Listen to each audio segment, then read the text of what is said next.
몰입하는데 그놈의 몰입이 도저히 안 될 땐 어떡할까요?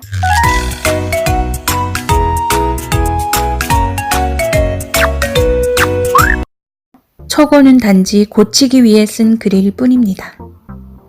글쓰기 능력은 글 고치기 능력이기도 합니다. 잘 쓰는 사람은 잠깐 쓰고 오래 고친다고 합니다. 못 쓰는 사람은 그 반대겠지요. 고칠 때는 단어와 문장만 고치려 드는 것보단 전체 구조부터 살펴보는 게 현명합니다. 하고자 하는 말이 잘 드러났는지, 뺄 것은 없는지, 이해 안 되는 부분은 없는지를 보아야 합니다. 뿐만 아니라 설득력은 있는 것인지, 흐름은 매끄러운지를 중점적으로 확인합니다. 글은 간결해야 합니다. 내가 알고 있는 모든 것, 좋아 보이는 모든 내용을 한 편의 글에 다 담아내려 하다간 낭패를 보고 말 것입니다. 주제와 관련이 없는 내용이라면 아까워하지 말고 버려야 합니다. 잡초가 너무 무성하면 꽃의 가치가 떨어져 보이지 않겠습니까? 독자는 글쓴이가 얼마나 멋들어지게 쓰는지, 얼마나 박식한지 관심이 없습니다. 그들이 관심 갖는 건 오로지 글에서 하고자 하는 얘기가 무엇인지, 그 얘기가 자신에게 어떤 재미와 깨달음, 도움을 주는지입니다. 때문에 내가 이 글에서 하고자 하는 말이 무엇인지, 그것이 독자에게 어떤 도움을 주는지에 집중하는 게 맞는 것입니다. 전하고자 하는 메시지에만 집중하면 다른 욕심은 많이 사라지게 됩니다. 한 번에 완벽하게 다 보여주려고 하지 않아도 됩니다. 다음 기회를 기약하면 되는 일이니까요. 글이 장황해지지 않도록 길게 쓰려는 충동을 억제하세요. 군더더기는 사라지고 알찬 내용으로만 잘 실렸다면 흐름이 매끄러운지도 봐야겠죠. 글이 잘 써졌는지 수려한지 볼 땐 아무래도 소리내어 읽어보는 것만큼 유효한 방법은 없을 것입니다. 읽다가 어색하다면 그 부분은 고쳐야 할 부분이죠. 읽으면서 타지는 리듬이 중요합니다.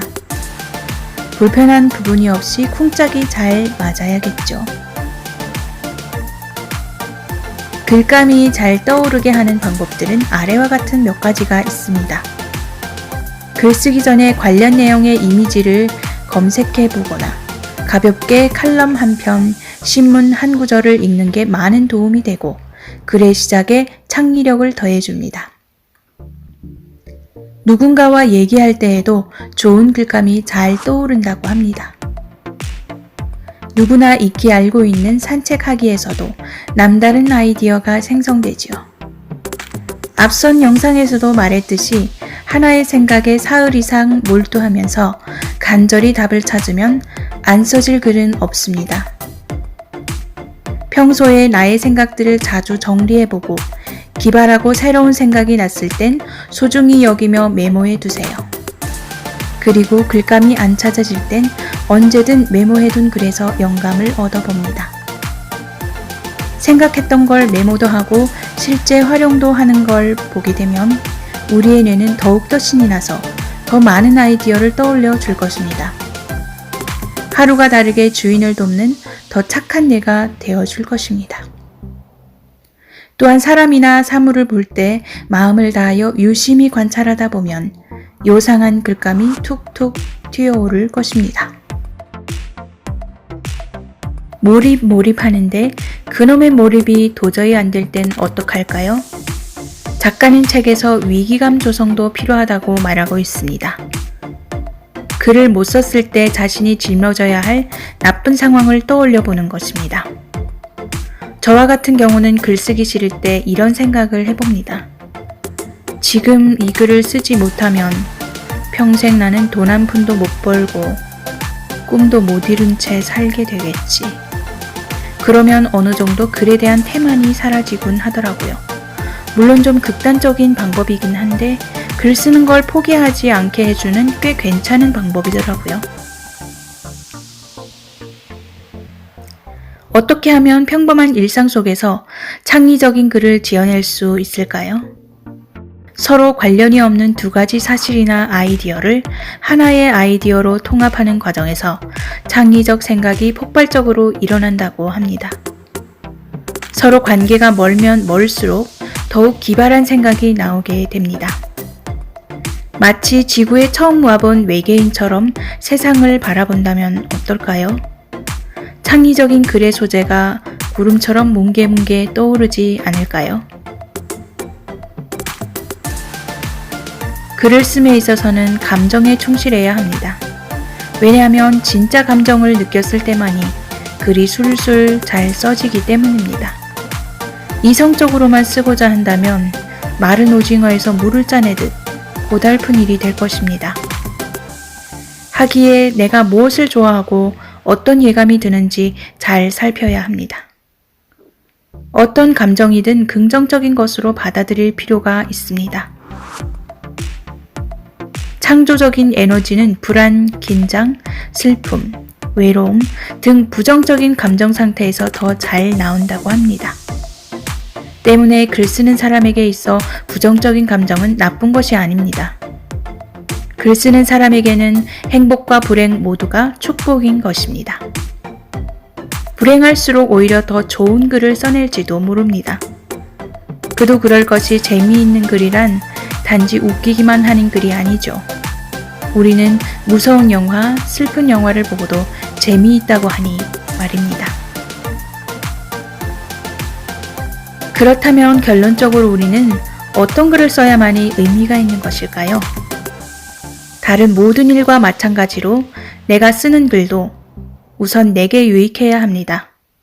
어떤 글을 써야 내게 도움이 되는지, 내 미래를 밝혀줄지 찾아봐야 합니다. 찾아낸 바로 그것을 쓰는 것입니다.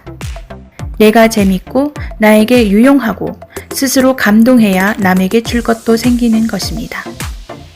남만을 위한 글이라면 오래 버티기가 힘들 것이니 성공과 행복과는 점점 멀어지는 길이 됩니다. 그렇다고 자기만을 위한 글이라면 그것은 또 일기장에 불과하겠죠. 하여 글은 자기 드러내기와 남과 소통하기 두 가지 모두를 충족해야 하는 것입니다. 글의 내용을 나에서 그치지 말고 우리로 확장해야 합니다. 그래야 독자는 자기 이야기로 받아들이게 됩니다. 독자가 받아들이지 않는 이야기는 공허한 메아리에 불과하게 되겠죠. 작가는 책에서 상사 모시듯이 독자를 대한다면 베스트셀러 작가도 될 수 있다고 말하고 있네요. 그래요. 한 사람이라도 읽는 사람이 있다면 우리는 써야 합니다. 그 사람에게 고마워서라도 써야 합니다. 반응이 별로 없더라도 나는 지금 나의 표현 욕구, 자기 만족을 얻고 있지 않습니까? 저의 유튜브 채널 또한 열심히 봐주고 계신 몇몇 구독자분들을 위해서 오늘도 포기하지 않고 계속하게 되는 것 같습니다. 우리가 글을 쓰는 이유는 글로써 내 존재를 드러내기 위해서입니다. 내가 투명 인간이 아니라는 것, 투명 인간으로 살기는 싫다는 강한 의지가 아니겠습니까? 세상에 투명 인간으로 살고 싶은 이는 없는 법이지요. 내가 나로서 나답게 살기 위해서 많은 이들이 오늘도 글을 씁니다. 자신을 드러내는 길이 단지 이쁘고 멋진 외모뿐이라면 그것이 얼마나 오래 가겠습니까? 깊이 생각하는 뇌는 훌륭합니다. 글쓰기에 몰두한다는 건 그 자체로 아름다운 일입니다. 어떤 수준으로 쓰고 있는지는 중요하지 않습니다. 글로 세상에 선한 영향력을 미치겠다는 건 아름다움을 넘어 위대합니다.